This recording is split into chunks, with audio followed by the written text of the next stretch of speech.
നടുവേ എന്നാണല്ലോ ചൊല്ല്. അത് അപ്പാടെ നടപ്പാക്കുകയാണ് CPM എന്ന് തോന്നുന്നു.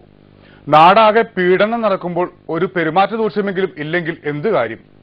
പി ശശിക്ക് പുറകെ ഗോപി കോട്ടമുറിക്കലും ചികിത്സ തേടുന്നതിനിടെ മറ്റ് പല പേരുകളും ഉയർന്നു വരുന്നു. സദാചാരത്തിന്റെ സർവ്വ വിലക്കുകളും പാർട്ടിയിൽ ലംഘിക്കപ്പെടുമ്പോൾ പാർട്ടി വിലക്കുകളെ എതിർത്ത് VS ചില രോഗീ സന്ദർശനങ്ങൾ നടത്തി താരമാകുന്നു. മനുഷ്യത്വപരമായ കാര്യങ്ങളിലെല്ലാം വിവാഹം, മരണം, അസുഖമായി കിടക്കുക, ഇങ്ങനെയൊക്കെ വരുന്ന ആളുകൾ പാർട്ടിയിൽ നിന്ന് പുറത്താക്കിയിട്ടുള്ളവരാണോ ഇല്ലയോ എന്നുള്ളതൊന്നും നോക്കാതെ തന്നെ അങ്ങനെ ഉണ്ടാകുന്ന സംഭവങ്ങളിൽ ഞങ്ങൾ എല്ലാം പങ്കെടുക്കാറാണ് പതിവ്. ഇതേപോലുള്ള ആളുകൾ വേണ്ടതുപോലെ പഠിക്കാത്തതിന്റെയും മനസ്സിലാക്കാത്തതിന്റെയും ഓരോ പ്രശ്നം വരുമ്പോൾ അതെല്ലാം മറന്നുപോകുന്നതിന്റെയും ചിത്രങ്ങളാണ് ഇതെല്ലാം കാണിച്ചുകൊണ്ടിരിക്കുന്നതെന്നുള്ളത് ഞാൻ നിങ്ങളെ അറിയിക്കുകയാണ്. അതെ, അറിവില്ലാത്തവർ പല വിലക്കുകളും പറയും. പാർട്ടി ചിട്ടകൾ അറിയുന്നവർ അതെല്ലാം തിരുത്തി ഇളനീർ കുടിക്കും. കൊച്ചിയിൽ അവശനായിരിക്കുന്ന MM ലോറൻസിന് ഈ ആളാവൽ തീരെ സഹിച്ചില്ല. കുഞ്ഞനന്തന്റെ വീട്ടിൽ പോകുന്നത് ശരിയല്ലെന്ന് പാർട്ടിക്ക് ബോധ്യപ്പെട്ടതിന്റെ അടിസ്ഥാനത്തിൽ പാർട്ടി പറഞ്ഞത് പോകുന്നു. അങ്ങനെ ഒരാളെ ഒരു സൗഹൃദ സന്ദർശനത്തിന് വേണ്ടിയിട്ട് കണക്കാക്കി ആ സൗഹൃദം പുനഃസ്ഥാപിക്കാൻ വേണ്ടി എന്ന വിധത്തിൽ പോകുന്നത് പോകുന്നതും ശരിയല്ല. അത് കമ്മ്യൂണിസ്റ്റ് രീതിയല്ല. അതും വിശേഷിച്ച് പാർട്ടി പറയുന്നു പോകരുത് എന്ന് പറഞ്ഞാൽ പോകരുത്, അത്രേ ഉള്ളൂ. ഞാൻ പോകുമെന്ന് പറഞ്ഞാൽ അത് പാർട്ടി പറഞ്ഞാൽ ഞാൻ അംഗീകരിക്കുന്നില്ല എന്നാണ് അർത്ഥം. MM ലോറൻസ് പാരമ്പര്യമുള്ള പഴയ സഖാവാണെങ്കിലും VSന് അത് വിഷയമല്ലല്ലോ. ലോറൻസിന്റെ വിമർശനത്തിനൊന്നും മറുപടി പറയേണ്ട ആവശ്യമില്ല. അതൊന്നും നിങ്ങളോട് പങ്കുവെക്കാൻ ഉദ്ദേശിക്കുന്നില്ല. പഴയ ചില കല്യാണ കാര്യങ്ങളും VS ഓർമ്മപ്പെടുത്തി. MV രാഘവനും ഞാനും ലോറൻസും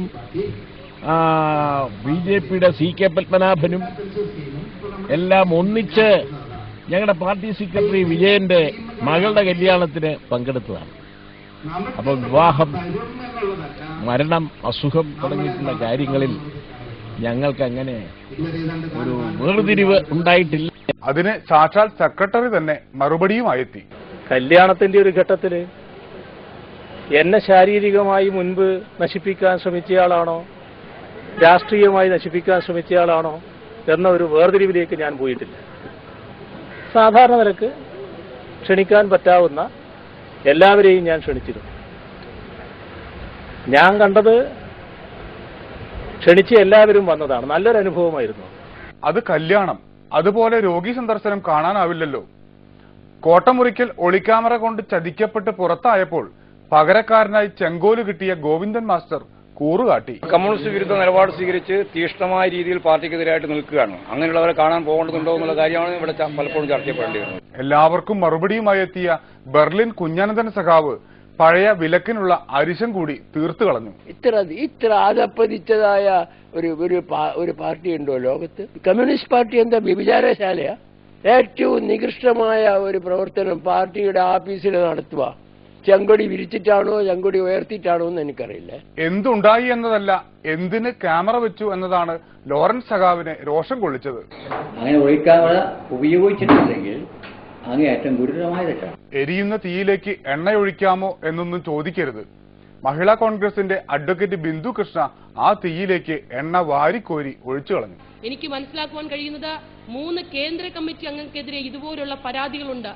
പ്രധാനപ്പെട്ട ഇപ്പോഴും MLA-മാരായിരിക്കുന്നവരും മുൻ മന്ത്രിസഭയിൽ മന്ത്രിസഭാംഗങ്ങളും ആയിരിക്കുന്നവർക്കുമെതിരെ വരെ ശക്തമായ തെളിവുകളോടുള്ള പരാതികൾ പാർട്ടി അംഗങ്ങൾ കൊടുത്തിട്ടും അതിനെതിരെ അന്വേഷിക്കാൻ നടപടി ഉണ്ടാവുകയും ചെയ്യുന്നില്ല. എന്റെ ശ്രദ്ധയിൽപ്പെട്ടത് P. Karunakaran, MA baby, Thomas Isaac ഇവരൊക്കെ ഉൾപ്പെടെ കിട്ടിയിട്ടുള്ളത്. ഇവരുടെയൊക്കെ പേര് ഇങ്ങനെ പറയാമോ? മാനനഷ്ടത്തിന് കേസ് വരില്ലേ? വക്കീലോട്ടത്ത് കേസൊന്നും പ്രശ്നമല്ല. നമ്മളൊക്കെ കേസ് നടന്ന് 15 വർഷം കൊണ്ട് വക്കീലല്ലാതെ കോടതി പോകാത്ത വക്കീലല്ല, അത്യാവശ്യം കേസ് നടത്തുന്ന വക്കീല. ഈ ധൈര്യം അപ്പോഴും വേണമെന്നേ ന്യൂസ് വാച്ചിന് പറയാനുള്ളൂ. കൂടെ ഉണ്ടായിരുന്ന തീപ്പൊരി മഹിളകൾ ചിലർ ബിന്ദുപക്ഷത്തായ കാര്യം ഓർത്താവാം ഏറുകൊണ്ടവർ ആരും ഏറ്റുപിടിച്ചില്ല. ഇതൊക്കെ കേൾക്കുന്നവർക്ക് ഹരമാണ്. പക്ഷെ ഇങ്ങനെ പറയാമോ എന്ന് ബിന്ദു വക്കീലൊന്ന് ആലോചിക്കണം. ഉണ്ണിത്താനെ പോലുള്ളവർ ഒന്ന് ഉപദേശിക്കുന്നതും നല്ലതാണ്. ഇതിനിടെ കാസർകോട്ടെ ഓട്ടോ സ്റ്റാൻഡിൽ വീണ്ടും VSന്റെ പടം പൊങ്ങി. പാർട്ടി സമ്മേളനങ്ങൾ അടുക്കവേ VS അനുകൂല പ്രകടനത്തിന്റെ പേരിൽ 12 പേർക്കെതിരെ നടപടിയെടുത്ത നേതൃത്വത്തെ വെല്ലുവിളിച്ച് നീലേശ്വരം ബസ് സ്റ്റാൻഡ് പരിസരത്തെ VS ഓട്ടോ സ്റ്റാൻഡിൽ ബോർഡ് പുനഃസ്ഥാപിച്ചു. നീലേശ്വരം ഏരിയ കമ്മിറ്റിക്ക് കീഴിൽ 3 ലോക്കൽ കമ്മിറ്റികളിലെ പ്രവർത്തകരെയാണ് ഔദ്യോഗിക വിഭാഗം സസ്പെൻഡ് ചെയ്തത്.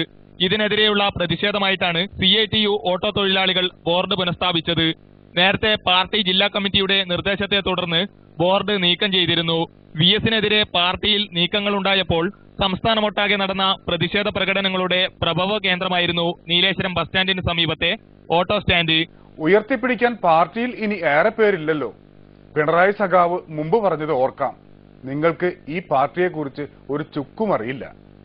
പാർട്ടിക്ക് എന്ത് സംഭവിക്കുന്നുവെന്ന് PB എങ്കിലും ആലോചിക്കും.